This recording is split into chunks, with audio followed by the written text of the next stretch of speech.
Like, I believe that you would have had a lot of depth in your preparation. நான் பிளைண்டா ஒன்னு மக் அடிச்சுட்டு போகாம நீங்க வந்து இட்ஸ் ஆல்மோஸ்ட் நீங்க you are going and researching let's say அதெல்லாம் வந்து உங்களுக்கு I believe it would have helped in mains. I'm not a TNPSC expert. I'm assuming it would have helped in mains. ஏன்னா 10 பேர் ஒரு பாயிண்ட் எழுதுறாங்கன்னா நீங்க இன்னொரு extra 2 points you would have been able to write in the paper. இப்படி இன்னொன்னு என்னன்னா, நான் இப்படி சர்ச் பண்ணி படிக்கிறது மூலியமா என்னோட ப்ரிப்பரேஷன் அடுத்த ஸ்டேஜ் கொண்டு போற மாதிரி ஐ ஃபீல் தட். ஏன்னா பிளாங்கா நம்ம ஒண்ணு டிபெண்ட் பண்ணிருக்கிறதுக்கும் நம்ம தேடி படிக்கிறதுக்கும் நிறைய வேரியேஷன்ஸ் இருக்குல்ல. சோ அப்படி தேடி படிக்கும் போது அந்த கொஸ்டின் பேப்பர் அந்த எப்படி எல்லாம் கேட்கலாம் அப்படிங்கிற டெப்த் நம்ம அண்டர்ஸ்டாண்ட் பண்ண முடியும். மத்தவங்களோட ஆன்சர் இன்னும் பெட்டராவும் கொடுக்க முடியும். என்ன மாதிரி கொஸ்டின்ஸ் கேட்டாலும் எக்ஸாம்ல ஹேண்டில் பண்ணலாம் சில்லா. ரைட். சோ இப்போ மெயின்ஸ் பத்தி ஆல்மோஸ்ட் வந்துட்டோம். What is mains answer writing? What are some of the basic rules that we have to follow in the TNPSC answer sheet? Okay. And இது பேசுவோம், அதுக்கப்புறம் நம்ம ஸ்ட்ராட்டஜிக்கு வருவோம். Okay. Basic mains answer writing வரும்போது first எல்லாரும் சொல்றது பேப்பர் கம்ப்ளீஷன் தான், டைம் மேனேஜ்மெண்ட். இதை பத்தி தான் நிறைய பேர் சொல்லுவாங்க. அதுக்கு ப்ராக்டிஸ் இருந்தாலே போதும். ஃபாஸ்ட் ரைட்டிங் ஸ்கில்ஸ் இருந்தா டைம்லி கம்ப்ளீட் பண்ணிடலாம். அண்ட் இன்னொன்னு, ஒரு ஆன்சர் தெரியும் அப்படிங்கிறதுக்காக நான் ஃபுல்லா உட்காந்து அந்த ஒரு கொஸ்டின்ஸ்க்கு மட்டுமே ஃபோக்கஸ் பண்ணாம ஈக்குவலா எல்லா ஆன்சர்ஸுமே ஆவரேஜா கம்ப்ளீட் பண்ற மாதிரி நம்ம பாத்துக்கணும். அது இன்னொன்னு. ஏன்னா ஒரு கொஸ்டின்ஸ் நம்ம பெர்ஃபெக்டா பண்ணிட்டோம், இன்னொரு கொஸ்டின்ஸ் பண்ண முடியல அப்படின்னா இட்ஸ் டோட்டல் வேஸ்ட் தான். ஸோ அதை பேலன்ஸ்டா பண்ணணும். அண்ட் இன்னொன்னு ஆன்சர் ரைட்டிங் வரும்போது ஃபர்ஸ்ட் இன்ட்ரடக்ஷன் பார்ட் அண்ட் நம்ம என்ன கண்டென்ட் கொடுக்குறோமோ கிறிஸ்ப் அண்ட் கிளியரா பேரா போகாம பாயிண்ட் வைஸ் நம்ம கொடுத்துட்டு அதுக்கு ஒரு கன்க்ளூஷன், அவங்க என்ன எக்ஸ்பிளைன் பண்ண சொல்றாங்களோ அதனுடைய எக்ஸ்பிளனேஷனை கன்க்ளூஷன் பார்ட்ல கொடுத்தா இட்ஸ் ஓவர், அவ்வளவுதான். அண்ட் எக்ஸ்ட்ரா ஆடட் ஏதாவது ஃபேக்ட்ஸ் அது ரிலேட்டடா தெரிஞ்சதுன்னா அது ஒரு பாக்ஸ் கண்டென்ட்டா கொடுக்கலாம் இன்ட்ரடக்ஷனுக்கு அப்புறம். இவ்வளவுதான் மெயின்ஸ் ஆக்சுவலி. ஓகே. இப்போ ஃபர்ஸ்ட் நீங்க இந்த பேப்பர் கம்ப்ளீட் பண்ணனும், ஃபாஸ்டா எழுதணும்னு சொன்னீங்க. How can we achieve that speed? How did you achieve that speed? Daily practice வேணும் சார். டெய்லி ஏதாவது எழுதிக்கிட்டே இருக்கணும். நம்ம இப்போ நோட்ஸ் எடுக்கிறோம்னாலுமே அதை டைப்டு ஃபார்மேட்ல எழுதாம உட்காந்து நம்ம கைப்பட எழுதணும்னா இன்னும் ப்ராக்டிஸ் இன்க்ரீஸ் ஆகும், ரைட்டிங் ஸ்கில்ஸும் இன்க்ரீஸ் ஆகும். அண்ட் நம்ம என்ன கண்டென்ட் சொல்ல வரோமோ சில பேருக்கு வந்து ஹேண்ட் ரைட்டிங் வந்து கிளியரா இருக்காது. அது நம்ம எழுததான் அது வந்து இன்னும் ரைட்டிங் ஸ்கில்ஸ் இன்னும் இம்ப்ரூவ் ஆகும். நம்ம என்ன சொல்ல வரோமோ அதை ஈஸியா அவங்களுக்கு கன்வேவும் பண்ண முடியும் இந்த மாதிரி நம்ம ப்ராக்டிஸ் பண்ணும்போது. டெய்லி ஆன்சர் ரைட்டிங் ப்ராக்டிஸ் இருக்கணும். So daily எவ்வளவு வந்து you would suggest? ஒரு question, 2 question, 5 question, 20 question, if you have to give a number? அப்படி நான் சொல்லல, அப்படி எனக்கு சொல்லவும் தெரியல, நான் அப்படி பண்ணல. டெய்லி நான் ப்ராக்டிஸ் பண்ணல. நான் என்னோட ரிட்டன் நோட்ஸ் நானா தான் எழுதினேன், கைப்பட தான் எழுதினேன். சோ அந்த ப்ராக்டிஸ் எனக்கு இருந்துச்சு. அண்ட் இன்னொன்னு ஒரு ஸ்டெச், ஏன்னா நம்ம எக்ஸாம் 3 hours எழுத போறோம் அப்படின்னா நம்ம 3 hours உட்காந்து எழுதணும். இல்ல நான் 1 hour தான் எழுதுவேன், இன்னும் 2 hours நான் ரெஸ்ட் எடுத்துப்பேன் அப்படிங்கிறது ஒர்க் ஆகாது. நம்ம 3 hours ப்ராக்டிஸ் ரொம்ப இம்பார்ட்டன்ட். அது பண்ணாலே ஓகே தான். For UPSC I used to suggest at least 2 questions on a daily basis. Plus ஒரு 3 hour டெஸ்ட் வந்து ஒரு வாரத்துக்கு உட்காந்து எழுதி ஆகும். I used to follow this and I still used to suggest to people. So this is again நீங்க வந்து இந்த டைம் மேனேஜ்மெண்ட் பத்தி பேசணும். So any other strategies to improve marks in mains? either அது presentation ஸ்கில்லா இருக்கலாம், இல்ல நீங்க வந்து ஸ்பெசிஃபிக்கா let's say நான் இந்த டாபிக் எல்லாத்துக்கும் கொஞ்சம் ஃபேக்ட்ஸ் எடுத்து வச்சிருந்தேன், or I had some statistics for these எல்லாம் எடுத்து வச்சிருந்தேன், I was able to throw them. இந்த மாதிரி ஏதாவது did you have any strategies? First almost எல்லாரும் சொல்ற மாதிரி பிரசன்டேஷன் ஸ்கில்ஸ் ரொம்ப இம்பார்ட்டன்ட். அதை நீட்டா நம்ம என்ன சொல்ல வரோமோ அந்த ஒரு ஃபார்மேட் இருக்கும்ல, அந்த ஃபார்மேட்ல நம்ம கிறிஸ்ப் அண்ட் கிளியரா சொல்லணும். வித் ஒரு பேசிக் simple presentation is enough. And இன்னொன்னு, மற்ற காம்படிட்டர்ஸை விட நம்மளோட ப்ரிப்பரேஷன்ல எங்க எட்ஜ் காமிக்க முடியும்னா சில ஃபேக்ட்ஸ் ஆல்மோஸ்ட் ஈஸியா மறக்கக்கூடிய ஃபேக்ட்ஸ் நிறைய பேர் ப்ரிப்பேர் பண்ணி வச்சிருப்பாங்கல்ல, அதையும் தாண்டி சில இம்பார்ட்டன்ட் ஃபேக்ட்ஸை நம்ம அண்டர்லைன் பண்ணி காட்டுறது மூலியமா ஒரு எக்ஸ்ட்ரா எட்ஜ் கிடைக்கும். எப்படி சொல்ல வரேன்னா, இப்ப பாலிட்டின்னு எடுத்துக்கிட்டோம்னா ஆர்டிக்கலை கோட் பண்றது, இல்ல அந்த பிரியம்பிள்ல யார் என்ன கோட் பண்ணாங்க, இதை இவர் இப்படி கோட் பண்ணிருக்காரு அப்படிங்கறத ஹைலைட் பண்ணி காட்டுறது மூலியமா டிஎன்பிஎஸ்சில ஒரு ஆடட் அட்வான்டேஜ். ஓகே. அண்ட் இன்னொன்னு என்னன்னா கரண்ட் ரிலேட்டடா ஏதாவது இருந்ததுன்னா அதையும் ஹைலைட் பண்ணி காட்டலாம். அந்த எல்லாத்தையும் தாண்டி கரண்ட் ஆஸ்பெக்ட்ஸ்ல நம்ம கொடுத்தோம், நம்மளோட ஆன்சர் ரைட்டிங் கொடுத்தோம்னா இன்னும் ஆடட் ஏஜ் தான் அது. ஓகே. ஸோ இங்க பிரசன்டேஷன் ஒண்ணு சொன்னீங்க. I want to clarify. ஏன்னா சில பேர் வந்து உட்காந்து வரைய ஆரம்பிச்சு ஹைலைட்டர்லாம் யூஸ் பண்ணி அதெல்லாம் பண்ண ஆரம்பிப்பாங்க. So by presentation again just to clarify. So you are telling subheading, underlining and points. இதுதான் it's a good presentation. Just to clarify to the audience. அவ்வளவுதான். கோலம் எல்லாம் போட ஆரம்பிச்சிருவாங்க. இல்ல ஒரே பென் தான், பிளாக் பென் மட்டும் தான் use allowed. And introduction 2 line, நம்ம என்ன கண்டென்ட் கொடுக்குறோம், பாடி ஆஃப் த கண்டென்ட், அது சப்ஹெட்டிங்ஸ்ல கொடுத்துட்டு அண்ட் கன்க்ளூஷன், இவ்வளவுதான். மத்த டயக்ராம்ஸ் நம்ம ஏதாவது நம்ம மேப் ரெப்ரசன்டேஷன் ஏதாவது கொடுத்தோம்னாலுமே ரொம்ப மினிமம் ஆஃப் ஸ்பேஸ்ல தான் நம்ம அது கொடுக்கணும். இல்ல நம்ம ஒரு பேஜ் ஃபுல்லா ஒரு ஹாஃப் பேஜ் கம்ப்ளீட் பண்ணோம் அப்படின்னா அவங்களுக்கே அது புரிய ஆரம்பிச்சிடும். என்ன இவங்க ஆஃப் பேஜ்ல அவங்க டயக்ராம் போட்டிருக்காங்க அப்படிங்கறதுனால சரி ஆன்சர் தெரியாதனால ஆஃப் பேஜ்ல போட்டிருக்காங்க அப்படிங்கறத அவங்க அண்டர்ஸ்டூட் பண்ணிப்பாங்க. சோ அது இன்னொன்னு பேக் ஃபயர் தான், நமக்கு மார்க் ரெடியூஸ் ஆகிறதுக்கு நம்மளே ஒரு பாயிண்ட் எடுத்து கொடுக்குறோம், அந்த மாதிரி ஆயிடும். Okay. So again taking up from the conversation, இப்போ ஜியோகிராஃபினா மேப்ஸ் போடலாம். ஓகே. இந்த மாதிரி ஒரு சப்ஜெக்ட்ஸுக்கும் what can be the value addition? In case population இருந்ததுன்னா அதுக்கு ஒரு டைம் லைன் மாதிரி போடலாம். இந்த மாதிரி ரெப்ரசன்டேஷன் தான். சடனா எனக்கு என்ன ரெப்ரசன்டேஷன் வரல, பட் பிக்டோகிராஃபிக்கல் மேக்ஸிமம் யூஸ் ஆகாது. நம்ம அந்த மாதிரி ரெப்ரசன்டேஷன் எங்க கொடுக்குற மாதிரி இருக்காது. Okay. So let's say again ஒரு ப்ரிப்பரேஷன் வந்து யூ ஆர் மென்ஷனிங் இங்கிலீஷ் தான் எடுத்தீங்க அப்படின்னு. So what is the comparison between English and Tamil? And எது ஈஸி, எது difficult? What was the strategy that you use for English? அத பத்தி கொஞ்சம் பேசலாம். ஓகே. ஏன்னா டிஎன்பிஎஸ்சி ப்ரிப்பரேஷனுக்குள்ள வரும்போது எனக்கு இருந்தது நியர்லி 1 month தான் இருந்துச்சு. அந்த டைம்ல எல்லாரும் இன்சிஸ்ட் பண்ணது தமிழ் எடுங்க அப்படிங்கதான் இன்சிஸ்ட் பண்ணாங்க ஃபர்ஸ்ட். ஏன் தமிழ்னா அடுத்து குரூப் 4 வருது, இதுல கிளிக் ஆகலன்னா அதுல கிளிக் ஆகும் அப்படிங்கிற பேசிஸ்ல எல்லாரும் தமிழ் இன்சிஸ்ட் பண்ணாங்க. பட் எனக்கு அந்த டைம்ல அந்த 1 monthல கண்டிப்பா தமிழ் படிச்சு முடிக்க முடியாது. அதுல நான் கிளியரா இருந்தேன். அண்ட் இங்கிலீஷ்னு வரும்போது எனக்கு கொஞ்சம் எட்ஜ் இருந்தது. இங்கிலீஷ் கிராமர் பார்ட்ல நான் கொஞ்சம் ஸ்ட்ராங், அதனால நான் இங்கிலீஷ் சூஸ் பண்ணேன். இந்த இடத்துல நான் வைசா டிசிஷன் எடுத்தது இங்கிலீஷ் தான். அண்ட் இன்னொன்னு என்னன்னா சிலபஸும் கொஞ்சம் கம்மி கம்பேரிட்டிவ் டு தமிழ். இங்கிலீஷ் வந்து சிலபஸ் கம்மி, அந்த 1 monthல தாராளமா கம்ப்ளீட் பண்ணலாம். சோ இது ஒரு வைசான டிசிஷன் எடுக்கணும். அவங்களுக்கு தமிழ் வெல் அண்ட் குட், நான் சைல்ட்ஹுட்ல இருந்து தமிழ் தான் படிக்கிறேன் அப்படின்னா, தமிழ் ஈஸி அப்படின்னா அவங்க தமிழ் எடுக்கலாம். இல்ல அந்த டைம் மேனேஜ்மெண்ட் இது பண்ணி நம்ம எடுக்கிறோம் அப்படின்னா இங்கிலீஷ் வெல் அண்ட் குட் தான். So moving on from mains to the last stage. So உங்க இன்டர்வியூ எப்படி போச்சு? என்ன கேட்டாங்க?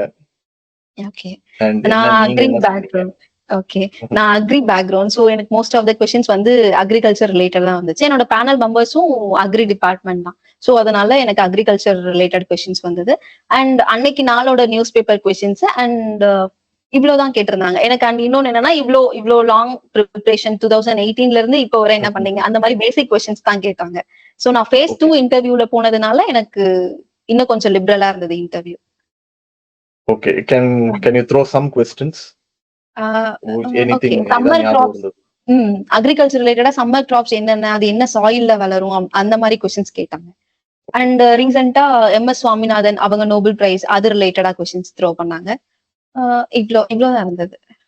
ஓகே. சோ இன்டர்வியூ ஸ்டேஜ்னு போகும்போது நீங்க என்ன what preparation did you undertake? இன்டர்வியூக்கு வந்து ஃபர்ஸ்ட் அவங்களோட டிஸ்ட்ரிக்ட் என்ன டிஸ்ட்ரிக்ட் நேட்டிவோ அந்த டிஸ்ட்ரிக்ட் ப்ரொஃபைல் ஃபர்ஸ்ட் பார்க்கணும். அண்ட் ஆல்மோஸ்ட் கரண்ட் அஃபேர்ஸ் நம்ம எக்ஸாம் ப்ரிப்பேர் பண்ணிருப்போம். அண்ட் டெய்லி நியூஸ் பேப்பர் ரீடிங்ஸும் ரொம்ப மஸ்ட். ஏன்னா அன்னைக்கு நியூஸ் பேப்பர்ல என்ன ஹெட்லைன்ஸோ அதுதான் ஹாட் டாபிக்கா அவங்க क्वेश्चंस த்ரோ பண்ணுவாங்க. நியூஸ் பேப்பர் ரீடிங் ரொம்ப இம்பார்ட்டன்ட். அண்ட் இன்னொன்னு என்னன்னா அவங்களோட கிராஜுவேஷன் யூஜிஓ பிஜிஓ என்ன பண்ணிருக்காங்களோ அதுல இருந்து ஒரு பேசிக் அந்த மாதிரி क्वेश्चंस தான் அவங்க த்ரோ பண்ணுவாங்க. இதுவே ஒரு இன்டர்வியூக்கு எல்லாத்தையும் தாண்டி நம்ம அந்த டேவை எப்படி பிரசன்ட் பண்றோம் அவங்க கிட்ட அப்படிங்கறதுலதான் இருக்கு இன்டர்வியூக்கு. What are some of the பண்ணவே கூடாது இந்த இன்டர்வியூல அப்படின்னு ஒரு few things? ஓகே, ஒண்ணும் இல்ல, நமக்கு தெரியும், பயந்துட்டு போக கூடாது. ஆக்சுவலி அது ஒரு விஷயம் இருந்தாலே போதும். என்ன கேட்டாலும் சரி ஓகே இது எனக்கு தெரியும், இல்ல தெரியலன்னு சொன்னா கூட ஓகே, ஐயோ இது நமக்கு தெரியலையே அப்படின்னு பேக் எண்ட்ல நம்ம ப்ராசஸ் பண்ணிட்டு இருந்தோம்னா நம்ம பிரசன்ட்ல நம்ம என்ன கேட்டுட்டு இருக்காங்களோ அதை ப்ராசஸ் பண்ணி தெரிஞ்ச ஆன்சர்ஸ் கூட நம்ம வந்து மறக்கிறதுக்கு ரொம்ப சான்சஸ் இருக்கு. சோ ஒரே ஒரு விஷயம், பயப்படக்கூடாது, அவ்வளவுதான். Anything else? இல்ல ஏன் வந்து தெரியலன்னு அப்படியே அதை வந்து எம்பசைஸ் பண்ணி சொன்னீங்க? What is the importance of that? தெரியலன்னா தெரியலன்னு சொல்லிடணும். இல்ல அதுதான், நம்ம இன்கேஸ் நம்ம தெரியல தெரிஞ்ச மாதிரியே காட்டிக்கிட்டோம் அப்படின்னா, இவங்க வந்து ஆன்சர் தெரியற மாதிரியே காட்டிக்கிட்டோம் அப்படின்னா அவங்களுக்கு பச்சையா தெரியும் இல்ல. தெரியலன்னா தெரியலன்னு சொல்லிட்டு போறது போயிருக்கலாம்ல அப்படிங்கிற மாதிரி அவங்களோட பெர்ஸ்பெக்டிவ் இருக்கும். ஏன் அகைன் ஸ்பெசிஃபிக்கா எம்பசைஸ் பண்ணி கேட்டோம்னா திஸ் ஹேப்பன்ஸ் a lot. சரி இப்படி இல்ல அப்படிதான், இது இப்படியும் சொல்லலாம். அதுல இருந்து நிறைய क्वेश्चंस கேட்பாங்க, கண்டிப்பா மாட்டுவோம். அது இன்னும் பேக் ஃபயர் தான், மார்க் ரெடியூஸ் ஆகிறதுக்கான நம்மளே ஒரு இந்தாங்க மார்க் ரெடியூஸ் பண்ணுங்கன்னு எடுத்து கொடுக்குற மாதிரி. So again coming back to prelims. So இதுல ப்ரீவியஸ் இயர் கொஸ்டின் பேப்பர் வந்து எவ்வளவு முக்கியம். இப்போ ஒரு புது ஆஸ்பிரண்ட் வந்து இன்னைக்கு தான் நான் படிக்க ஆரம்பிக்க போறேன். லெட்ஸ் சே மாடர்ன் இந்தியா ஒரு ஜியோகிராஃபின்னு வச்சுக்கோம். I am going to start India physical அப்படிங்கிற ஒரு chapter I am going to start. So chapter நான் படிச்சுட்டு ப்ரீவியஸ் இயர் கொஸ்டின் பார்க்கணுமா, ப்ரீவியஸ் இயர் கொஸ்டின் பார்த்துட்டு சாப்டர் படிக்கணுமா? இதுல இங்க வந்து இந்த ஈக்குவேஷன்ல வந்து டெஸ்ட் சீரிஸ் எங்க ஃபிட் ஆகும்? And did you take notes for all the subjects? First நமக்கு ஒரு பேசிக் நாலேஜ்க்காக நம்ம ஃபர்ஸ்ட் படிச்சுட்டு ஒரு ஒரு ரீட் விட்டுட்டு அதுக்கப்புறம் ப்ரீவியஸ் இயர் கொஸ்டின்ஸ் பார்க்கணும். நம்ம பேசிக் நாலேஜ்க்காக என்ன பிளாங்கா போய் ப்ரீவியஸ் இயர் கொஸ்டின் பார்க்கறதும் சஜஸ்டபிள் கிடையாது. ஒரு ரீட் விட்டுட்டு அதுக்கப்புறம் ப்ரீவியஸ் இயர் கொஸ்டின் அனலைஸ் பண்ணிட்டு அதுக்கப்புறம் நம்ம ப்ரிப்பரேஷனை எப்படி எந்தெந்த ஆங்கிள் இன்க்ரீஸ் பண்ணணும் அப்படிங்கிறது நம்ம அதுக்கப்புறம் தான் நம்ம முடிவு பண்ண முடியும். அண்ட் இப்படிதான் நம்ம ப்ரீவியஸ் இயர் கொஸ்டின்ஸ் அப்ரோச் பண்ணணும். அண்ட் கிராஜுவலா வருஷத்துக்கு வருஷம் எவால்வ் ஆகுறது நல்லாவே நம்ம அண்டர்ஸ்டூட் பண்ண முடியும். ப்ரீவியஸ் இயர் கொஸ்டின்ஸ் எவல்யூஷன் ஸ்டாட்டிக்ல இருந்து டைனமிக் மூவ் ஆயிட்டு இருக்காங்க அப்படிங்கும் போது நம்ம ப்ரிப்பரேஷனும் அந்த மாதிரி தான் மூவ் பண்ணணும். இது ஒண்ணு.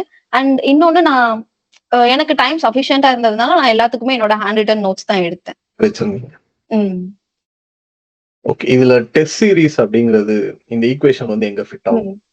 டெஸ்ட் சீரிஸ் வந்து ஒவ்வொரு சப்ஜெக்ட் நம்ம கம்ப்ளீட் பண்ணும்போது மஸ்ட் ஆக்சுவலி அது எய்தர் இன்ஸ்டியூட் டெஸ்டா இருக்கலாம், இல்ல மாடல்ஸ் கொஸ்டின்ஸ் வச்சு நம்மளே எழுதுறது எதனாலும் ஓகே. அந்த 3 hours உட்காந்து நம்ம ப்ராக்டிஸ் பண்ணணும்.